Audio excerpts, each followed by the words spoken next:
Welcome back to The Price of Business. I'm your host, Kevin Price, talking to you about you and your business. I got my good friend, Christine Crandell, on. She does a great job with her company, and love what she does in terms of innovation in the business arena and really in the customer relationship arena. She's a thought leader in that with her article at Forbes, and her company, New Business Strategies, is making the difference in all types of companies. Love the good work you do and love the content you bring and the guests you have on.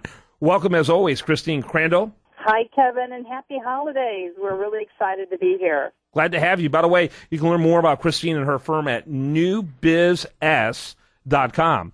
newbizs.com. Tell us about a little bit more about New Business Strategies, and then introduce your guest for us today.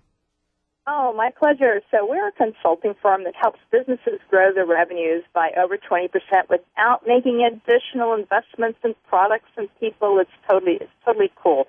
And we really focus on helping you to understand your customer and deliver an experience that they will pay a premium for. My guest today this is an amazing, amazing company. You want to talk about innovation? K-On Interactive has completely redefined marketing for companies that sell complicated equipment. So instead of having to go out and actually look at that big medical device or that complicated IT, they actually render it into a highly interactive two-dimensional diagram on your phone. And you can click on all the knobs and the drawers, and it drills down. It's totally way cool. So my guest is Gavin. He's president and CEO of K-On Interactive, and he is a serial CEO. He's also a super smart guy because he's got a PhD from MIT. So, when I see that, I'm like, okay. Yeah, well, don't hurt us, okay, Gavin? Glad to have you on the program. It's good to be here. Thanks for having me. Give us that macro overview, your elevator speech about your firm. Well, what we do is we create interactive sales enablement tools that help companies that make complex equipment or solutions and help them explain their product better to their prospects so that it improves their sales efficiency. And these kinds of applications are used for both marketing and for sales environments. Very good. Christine, your question? So, Gavin, why have companies turned to this type of, highly interactive way of doing it? Because it's counterintuitive, right? You always think you need to go and touch the thing, but you take that touching out. So how did that, why are they doing this? Why are they turning to you? Well, really, there's three reasons, Christine, and they're all the result of a lot of different consolidation in all of these industries that you mentioned and globalization of these markets. And these are the three reasons. First of all, complexity. There are very few simple products anymore. They may do simple things, but products become very, very complex.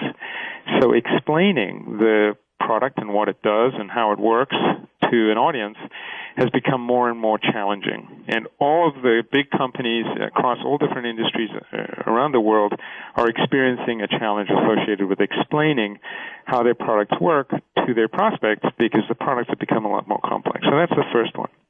The second one is that the buying process has become different and more complicated for lots of companies because there's more people involved. And you know this very well with the work that you do, because there's not just one buyer who says, I am the decision maker and I'm going to make the final decision.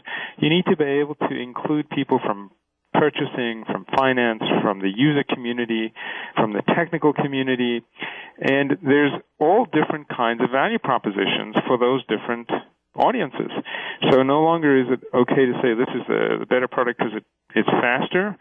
If it's a medical device or analytical equipment, it's going to produce faster results.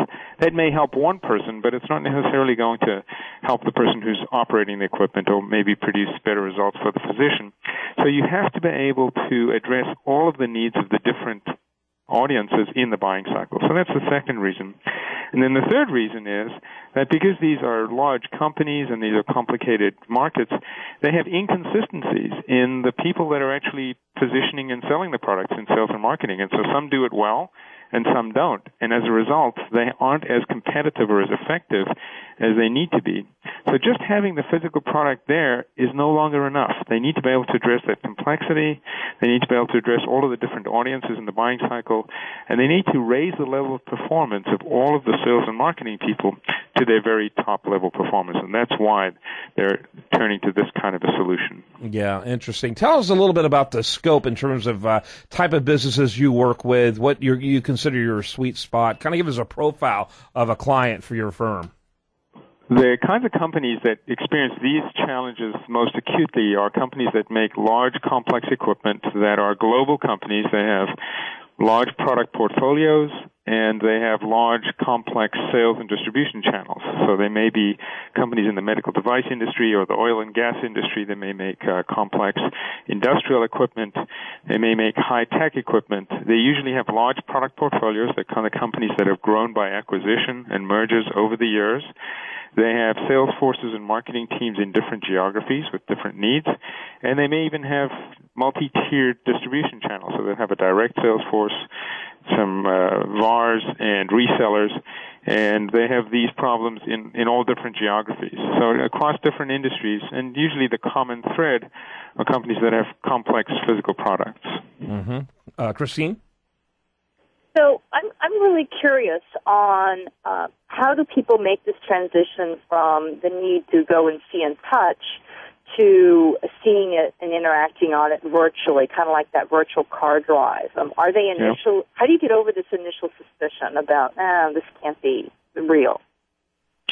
Well, first of all, it's not necessarily true that they're always going to eliminate the need to see the product. But what you might do is you might give them the ability to get further along in the buying cycle to the point where they're actually selecting your company before they see the physical product. So it's possible that in certain of these situations, you have to at some point show them an example of the physical product.